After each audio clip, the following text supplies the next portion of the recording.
Hello, Jennie Rayment. Got a new template today. It's the jewel one. And here is the jewel template. Now, it's a completely different shape to any of the shapes I've ever worked with before. And I wanted to play with it. I could make a mat. Now, I decided to keep the middle empty because, of course, you could put vase of flowers, you could put a candle, you could put what you liked in it, you could put a photograph in it. You know, you could have somebody's face peering through the hole if you so desired, or a little mirror. So to construct the little box, and I'm just going to undo the string, which hopefully will undo very easily.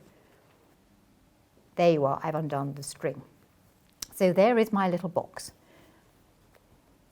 I could actually make it smaller and have something that is like this. It's a decoration. It could go on the lid of a box. You could have it on a cushion. You could have it on your hair. You could have it on your chest. You could put it where you liked.